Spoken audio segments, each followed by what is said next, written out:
नमस्कार साथियों, स्वागत है आप सभी का वाईफाई स्टडी 2.0 पर। मैं हूं अंकित अवस्थी। आप देख रहे हैं मेरे साथ में आज दिन में एक ऐसी घटना के बारे में जिक्र जो कि किसी फिल्मी किस्से से कम नहीं है। घटना बिल्कुल इतनी रोचक तरीके से है कि आपको जब ये पता लगेगा कि इंडियन एयरफोर्स इतना ज़बरदस्त स्टैंड बाई पर रहती है कि जैसे ही उन्हें खबर मिलता है कि एक विमान के अंदर बम रखा हुआ है, तुरंत हमारा सुखोई उड़ता है, उसको चारों तरफ से घेर लेता है और उससे कहता है या तो तुम अभी की अभी नीचे लैंड करो और नहीं लैंड करना है तो देश छोड़ो और निकल के दूसरे देश जहां तुम्हें जाना है वहां जाओ। कहानी विस्तार से। कहानी कुछ यूं है कि ईरान से एक विमान उड़ा चाइना के लिए। इतनी देर में चीन का ईरान का जो विमान उड़ा, इसके लिए पाकिस्तान से हमारे पास सूचना आती है। कैसे ये सूचनाएं आती हैं, कैसे इन पर एक्शंस होते हैं, इसको हम सिलसिलेवार तरीके से आपके सामने आज साझा कर रहे हैं। सेशन को जल्दी से शेयर कर दीजिए, सभी साथियों को लाइव आने का इनविटेशन भेज दीजिए। देखिए साथियों, इंडियन एयरफोर्स का fighter jet scrambled after bomb threat on Iranian plane. ये टर्म याद रखिएगा, स्क्रैम्बल का अर्थ होता है कि जितना मतलब कि एयरफोर्स को ऑर्डर मिला, पहुंचना है, हवाई जहाज को पहुंचना है ऊपर, वो कितना जल्दी पहुंच गया। इस स्क्रैम्बलिंग टाइम के बारे में भी आज चर्चा करेंगे। Indian air scrambles jet after bomb scares on board China. ये सारे अखबारों के अंदर न्यूज़ है आज की। China bound flight reports bomb scare Indian air force jet scrambled. अब ये क्या होता है, इसका मतलब सारी बातें हम आपको विस्तार से बताते हैं। इसको समझने से पहले आप थोड़ा सा इधर देख लीजिए। डिप्टी चीफ फायर ऑफिसर हैं जिन्होंने बम के बारे में जानकारी के बारे में कहा कि अराउंड 9:25 पर हमें इन्फॉर्म किया गया कि एक विमान है, उसके अंदर बम रखा हुआ है और हम पूरी तरह से स्टैंड बाई कंडीशन में तुरंत पहुंच गए थे। क्या हुआ, थोड़ा और विस्तार से चलते हैं। ईरान के तेहरान से एक महान एयरप्लेन, महान नाम हमारे यहाँ पे होता है, कोई बहुत यूज होता होगा, महान एयरप्लेन कंपनी का नाम है ना। वो ईरान से उड़ करके ग्वांगजू जा रहा था। ग्वांगजू कहाँ है? चाइना के अंदर है, ठीक है। तो जब वो जा रहा था तो अचानक हमारे पास में पाकिस्तान के एयर ट्रैफिक कंट्रोल से फोन आता है कि ये जो विमान ईरान से उड़कर आपके ऊपर से जा रहा है। कैसे जा रहा होगा, एक बार के लिए आप यहां पर देखिए। ये रहा ईरान और यहां रहा ग्वांगझू। यहां की यात्रा में इस विमान को यों उड़ते हुए इंडिया के ऊपर से जाना था। जब इंडिया के ऊपर से जाना था तभी हमारे पास पाकिस्तान से कॉल आता है कि आपके ऊपर से जो विमान निकल रहा है, इस विमान के अंदर बम रखा हुआ है। आप इधर देख सकते हैं, ये ईरान से उड़ा, कहाँ जा रहा था? ग्वांगजू जा रहा था, तेहरान से उड़ा था और इसका जो शेड्यूल फ्लाइट थी, एक्चुअल फ्लाइट 4:17 पे उड़ी है और ये उड़ करके चलना शुरू हुआ। अराउंड 9:20 हमारे एयरबेस के क्षेत्र में आया और जब ये हमारे पास आया तो हमारे पास में इतनी ही देर में पाकिस्तान से, देखिए आपके सामने यहाँ पर ये चलता हुआ स्क्रीन दिखा रहा है कैसे ये उड़ता हुआ जा रहा है और ये यहाँ पर आ गया, देखिए। फिर यहाँ पर इसको यहीं पर चक्कर कटाया गया है और इस प्रकार से ये चलता हुआ फिर जो है वो इंडियन एयरबेस को छोड़ा है। एक बार के लिए आप इस फोटो को दोबारा से देखें, तब आपको ये थोड़ा अच्छे से समझ में आएगा। देखिए, ये विमान तेहरान से चलना शुरू हुआ। अराउंड आप लोग पहुंच चुके हैं सुबह 8:15 बजे। 9:15 बजे के आसपास इंडिया के एयरबेस में इसकी एंट्री होती है। अब ये जो चक्कर काटता हुआ विमान आपको यहाँ पर दिखाई पड़ रहा है और ये उड़ता हुआ यहाँ से जा रहा है। अब इसके बारे में थोड़ा विस्तार से जानिएगा। यहाँ पर भी आप इसको देख सकते हैं। हमें सूचना जैसे मिली पाकिस्तान से कि साहब आपके पास में जो विमान आ रहा है उसके अंदर बम रखा हुआ है, लाहौर ATC ने, एयर ट्रैफिक कंट्रोल ने हमें इन्फॉर्म किया। हमें इन्फॉर्मेशन मिली तो हमने तुरंत जो हमारी इंडियन एयरफोर्स है उसको इंटीमेट किया और इंडियन एयरफोर्स को इंटीमेट करते ही हमारी तरफ से जो हमारे सुखोई हैं वो हवा में उड़ गया। हमारा सुखोई जैसे ही हवा में उड़ा, सुखोई 30, वो जाकर के इसको चारों तरफ से घेर लिया। कहा कि आपके पास में बम है, आप अपने इस विमान को जयपुर या चंडीगढ़ एयरपोर्ट पर उतार दीजिए। अब आप इसको थोड़ा सा मैप में देखने की कोशिश करें। जब हमारा सुखोई जाकर के इसको घेरता है तो घेरते समय कहा क्या जाता है इससे कि आपको रुकना चाहिए। अब होता यह है कि ये जो है ना, यहाँ से चलने के बाद में यहाँ पर मतलब यहाँ पर अपने इंडिया के अंदर जब एंट्री करता है तो एंट्री करके ये दिल्ली उतरने की प्लानिंग करता है और राजस्थान के ऊपर ये चक्कर लगाता है। ये देखिए मैप में आप देख सकते हैं, ये झुंझुनू, तसादुलपुर, चूरू, इस एरिया के अंदर ऊपर ही ऊपर चक्कर लगाना शुरू करता है। क्यों? क्योंकि हमारा एयरफोर्स का जो विमान है वो इसको घेर के घुमा रहा है कि तुम्हें उतरना होगा। ये उतर नहीं रहा है, ये कह रहा है कि मुझे दिल्ली में लैंडिंग चाहिए, दिल्ली में लैंडिंग चाहिए, तुम्हारे अंदर बम है इसकी सूचना है और हम तुम्हें दिल्ली में लैंडिंग दे दें तो ये तो हमारे लिए वो वाली स्थिति हो जाएगी कि आ बैल मुझे मार, हम इस कंडीशन में उतारना नहीं चाहते थे। हमने कहा तुम्हारे पास ऑप्शन है, या तो जयपुर उतर जाओ क्योंकि तुम राजस्थान के ऊपर उड़ रहे हो अभी, या फिर यहाँ के नज़दीक चंडीगढ़ है, तुम चंडीगढ़ उतर जाओ। इसने कहा मुझे दिल्ली उतरना है। हमारी तरफ से मना कर दिया गया, दिल्ली तो नहीं उतरने देंगे। अब अगर तुम इन दो जगह पर नहीं उतर रहे हो तो हम तुम्हें इंडिया में भी नहीं उतरने देंगे। तुम फ्लाइट ऊपर लो। अब तुम देख सकते हो यहाँ पर, ये यहाँ पर आया, थोड़ा नीचे तक भी उतर के आया, मतलब ऊंचाई इसकी कम होती हुई आई।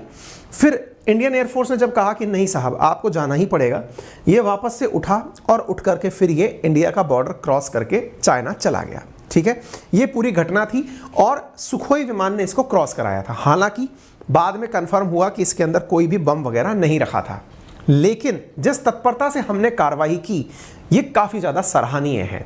ये सराहनीय इसलिए भी है कि क्या हमें पहले से पता था कि किसी विमान में ऐसे बम आएगा? जी नहीं। तो फिर हम इतना जल्दी एयरप्लेन लेकर के, हमारा फाइटर जेट लेके पहुंच कैसे गए? इसी को स्क्रैम्बलिंग कहते हैं। इसके अंदर क्या होता है, इसके अंदर एयरफोर्स को पूरी तरह से स्टैंड बाई पर हमेशा रखा जाता है, डे नाइट 24/7। हमारे द्वारा नहीं, पूरी दुनिया के जितने भी देश एयरफोर्स मेंटेन करते हैं उन सभी देशों के अंदर ये नेचर होती है कि वो अपनी जो भी फाइटर की मतलब जो भी उनके पास में एयरफोर्सेस हैं उनको इस प्रकार से ट्रेनिंग देकर रखते हैं कि जब भी उनको अलर्ट मिले, क्योंकि युद्ध के काल में अगर किसी प्रकार से फ्लाइट टेक ऑफ में देरी कर गई, फाइटर जेट टेक ऑफ में देरी कर गया, तो उससे संभव है कि मिनट भर के डिस्टेंस में तो बहुत बड़े बड़े नुकसान हो सकते हैं। हमारा सुखोई 30 MKI जो है वो रूस के द्वारा लिए गए सुखोई 27 का Su-27 का अपडेटेड वर्जन है, जिसे कि हिंदुस्तान एरोनॉटिक्स लिमिटेड ने अपडेट किया है। ये जो विमान है, इसको जैसे ही इंडियन एयरफोर्स के अंदर जानकारी मिलती है कि आपको उड़ना है, इसी प्रक्रिया को एयरफोर्स स्क्रैम्बलिंग कहते हैं कि कितना देरी के अंदर कोई विमान टेक ऑफ करता है। इसी के आधार पर उस देश की एयरफोर्स की क्षमता का मापन किया जाता है। इसकी मॉक ड्रिल्स भी चलती हैं एयरफोर्स के अंदर। मॉक ड्रिल्स के नाम पर ऐसे सायरन बजाए जाते हैं जैसे कि कोई अर्जेंट इंफॉर्मेशन आ गई है। जितनी देर में इंफॉर्मेशन आती है एयरफोर्स पायलट के पास में, एयरफोर्स पायलट उस इंफॉर्मेशन को सुनते ही, वो सो रहा है, जाग रहा है, वो जिस भी स्थिति में है, खेल रहा है, नहा रहा है, जिस भी स्थिति में है, उसको विदिन 4 to 5 मिनट अपनी फ्लाइट लेकर टेक ऑफ कर जाना है। इस प्रक्रिया को स्क्रैम्बलिंग कहते हैं। आप सोचिए, इस बीच में उन्हें अपना जी सूट भी पहनना है, अपने जरूरी इक्विपमेंट भी लेने हैं और अपने शूज सूट सब पहन करके उसे विमान में बैठ करके टेक ऑफ कर देना है। आप सोचो, आप और हम जब कहीं रेस्ट करने की हालत में होते हैं, जैसे अपने यहाँ पे पढ़ते समय विद्यार्थियों से कहा जाता है ना, स्वान निद्रा काक चेष्टा बको ध्यानम अल्पहारी रह त्यागी विद्यार्थी के गुण। जो स्वान निद्रा शब्द है ना, वो एयरफोर्स में कितना मायने रखती है, आप इससे अंदाजा लगाओ कि आपको अलर्ट मिला, मिडनाइट अलर्ट मिला मान लीजिए, तो भी आपको 4 मिनट के अंदर, विदिन 4 मिनट, और ये टेस्टिंग होती है एयरफोर्स पायलट्स की। मतलब आप सोच सकते हैं कितना अटेंटिव होता होगा एयरफोर्स का पायलट, है ना। तो आप इससे अंदाजा लगा सकते हैं। और इस आधार पर दुनिया भर की जितनी भी एयरफोर्स है ना, उनको चेक किया जाता है कि उनका स्क्रैम्बलिंग टाइम कितना है। उन्हें सायरन मिला, सायरन मिलते ही उन्होंने अपना जी सूट पहना, अपने द्वारा हेलमेट पहना, उसके बाद में एयरपोर्ट की तरफ तेजी से रने। आप सोचिए, उन्हें यह भी नहीं बताया जाता कि उन्हें कहाँ जाना है, उन्हें बस बैठना है, फ्लाइट लेके उड़ जाना है। इस बीच में उनको टेलीफोन पर सूचना दी जाएगी कि इस कोऑर्डिनेट पर कोई चिंता की बात है, आप वहां पहुंचिए। आप उनकी दिमाग की प्रेजेंस देख लीजिए। हमारे में से कुछ लोग तो अगर सोते समय कोई बता दे तो भाई सब चलते चलते गिर पड़ते हैं, हवाई जहाज की तो बात छोड़ दो। ये होती है सेना की ताकत। आप यहां पर देख सकते हैं किस प्रकार का सीन होता है। पायलट अपने द्वारा दौड़ते हुए अपनी फ्लाइट तक पहुंचते हैं फुल अलर्टनेस के साथ में, है ना। इस शब्द की शुरुआत ब्रिटिश फोर्सेस के साथ हुई थी। ब्रिटेन अपनी फोर्सेस के साथ इस तरह के काम किया करता था। वायुसेना की ताकत का आपको मालूम ही है कि इन लोगों ने दुनिया को कितना गुलाम बना के रखा है। अच्छा, तो अब ये बात तो हमने बात कर ली और इसकी वजह से हमारे ऊपर कोई नुकसान हुआ नहीं। ईरान का विमान उतारने की नौबत भी नहीं आई और फाइनली वो जाकर के ग्वांगजू उतर गया। लेकिन क्या कभी ऐसा हुआ है कि ऐसी किसी अलर्ट के बाद कि भाई फलानी फ्लाइट ऊपर से जा रही है, उस फ्लाइट के ऊपर अलर्ट मिला हो और अलर्ट के बाद उसके ऊपर गोली चला दी गई हो? बिल्कुल हुआ है। एक बार की बात है 1988 की, जिस समय ईरान का एक जहाज अमेरिका ने मार गिराया था। अब आप सोच के देखिए, आपको अलर्ट मिला है कि इसमें बम रखा हुआ है। आपको एक्शन लेना है। आप सोचिए, इसीलिए पता है एयरफोर्स का कोई भी व्यक्ति हो उसकी तारीफ इस बात के लिए की जाती है, कहते हैं कि उनकी जो रीजनिंग की क्षमता होती है, उनकी एनालिटिकल जो पावर होती है वो बहुत शार्प होने की ज़रूरत होती है, क्योंकि उन्हें बहुत कम समय में बहुत बड़े बड़े डिसीजंस लेने होते हैं। जैसे आपके सामने जो विमान है उसको गोली चलाना, अब आपको नहीं पता है कि उसमें फेयर व्यक्ति है अनफेयर व्यक्ति है। सारी फोर्सेस के साथ यही होता है। आपके सामने आतंकवादी है, आप थल सेना में हैं, सामने आतंकवादी है, डाउटफुल मामला है, आपने उसको बोला कि हाँ भाई हाथ सरेंडर कर दे, हाथ खड़ा कर दे, वो क्या पता ईयरफोन लगा के चल रहा है, उसको पता ही नहीं चल रहा है क्या हुआ। आपको शॉट लेना है कि नहीं लेना है, डाउट है कि उसके पास बॉम्ब है या नहीं है। फोर्सेस की अलर्टनेस जो है ना वो बहुत बड़ी चीज़ होती है। एग्जैक्टली ऐसी समय पर एक बार हुआ कि ईरान का एक फ्लाइट ईरान से उड़ा और हवाई में क्षेत्र में चल ही रहा था, फारस की खाड़ी से ऊपर। अमेरिका का एक पानी का जहाज, नौसेना का जहाज समुद्र में खड़ा था और उसने विदिन 4 मिनट अपने द्वारा फायर कर दिया और वो विमान हवा में ही खत्म हो गया। उसके अंदर लगभग 200 से अधिक लोग बैठे हुए थे। 290 आंकड़ा है, कहीं पर कोई जगह पर 272 का आंकड़ा है। वो सब की सब हवा में ही स्वाहा हो गए। यानी कि ऐसे अलर्ट्स के ऊपर एक्शन भी लेना होता है और कई बार जमीन पर खड़ी खड़ी नौसेना भी एक्शन ले लेती है, क्योंकि हमारे रडार्स में होते हैं, हमारे रेंज में होते हैं कि हाँ भाई इतनी देर में तो मार गिराएंगे। ठीक है, आप ये देख सकते हैं घटना है inside the US navy, mistakenly shooting of Iran air flight 655 इन 1988, जिसमें 290 लोग मारे गए थे। ठीक है, ये मतलब ये सारी घटनाएं हैं जिनकी वजह से आपको ये मालूम होता है स्क्रैम्बलिंग क्या होती है, क्या होता है। यहाँ पर जिस यूएस के पानी के जहाज ने ये कारनामा कराया था उसका नाम यूएसएस विंसेंट था और उसकी काफ़ी तारीफ हुई। अमेरिका ने भी उसको मेडल दिए। हालांकि इस घटना का डायरेक्ट कनेक्शन ईरान और अमेरिका से नहीं था, ईरान और इराक से था। ईरान और इराक में उन दिनों टैंकर वॉर चल रहा था। टैंकर वॉर का मतलब था कि इराक की तरफ से तो अमेरिका था और ईरान हमेशा से अमेरिका का दुश्मन रहा है। इनकी तरफ से यह होता था कि फारस की खाड़ी से जो टैंकर निकलते थे, ईरान ये चाहता था कि मैं इराक के टैंकर्स को फारस की खाड़ी से ना निकलने दूं, और इस वजह से वो पानी के अंदर माइंस बिछा देता था। पानी में माइंस बिछा देता था ताकि इराक का तो जहाज निकले नहीं और खुद का जहाज जाए दुनिया भर में तेल बेचने के लिए। ईरान काफ़ी करामाती रहा है पहले से ही, है ना, आज से नहीं है वो। तो इराक का साथ देने के लिए अमेरिका वहां खड़ा था।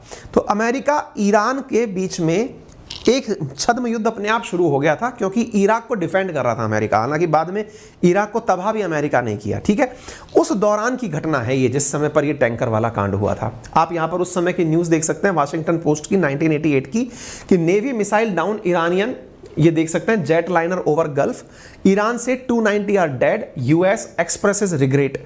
क्यों रिग्रेट किया? क्योंकि असल में एक मिस इन्फॉर्मेशन कम्युनिकेट हो गई थी उसके पास कि इसके अंदर मतलब जो नीचे की नेवी जो खड़ी थी उनके पास ये चला गया कि ये फाइटर जेट जा रहा है, जबकि वो एक सिविलियंस को ले जाने वाला जहाज था। अमेरिका ने इसके ऊपर अपना दुख व्यक्त किया। US down Iran airliner, 290 die in his mistake, और अमेरिका ने कहा कि सॉरी, हमसे गलती हो गई। ठीक है ना, यानी एक प्रकार से इस घटना के बाद में दुनिया में बहुत ज़्यादा इस बात को लेकर के चिंताएं व्यक्त करने लगे कि कितना ज़्यादा मैटर करता है सही से डिसीजन लेना कि किसको गिराना है और किसको बचाना है। ठीक है, तो ये फ्लाइट कैसी निशाना बनी, इसके ऊपर काफ़ी फिर किताबें और पिक्चरें लिखी गई हैं, सब कुछ हुआ है इसको लेकर के। ये कुछ तस्वीरें हैं, जो लोग मरे उनकी जो तस्वीरें मिली वो सब सामने हैं।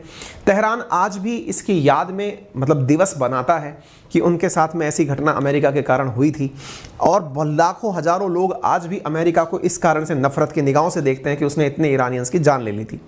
1996 में बिल क्लिंटन ने ईरान को $131.8 मिलियन की सहायता दी थी, या कहिए कंपनसेशन दिया था कि भाई हमने तुम्हारे इतने लोग मार दिए थे, उसकी एवज में हम आपको धन दे रहे हैं। अब धन से क्या होता है साहब, लेकिन ठीक है, जो कुछ था पैसे से इन्होंने सेटल करने का प्रयास किया। उम्मीद है कि आपको ये कहानी काफ़ी रोचक लगी होगी जो आज ही घटित हुई। अगर जानकारी पसंद आई हो तो इसे लाइक करें, सभी साथियों से इसे शेयर करें। इस कंटेंट की PDF मैं अपने टेलीग्राम चैनल अंकित अवस्थी सर, जो कि वेरीफाइड टेलीग्राम अकाउंट है, उसके ऊपर शेयर कर दूंगा।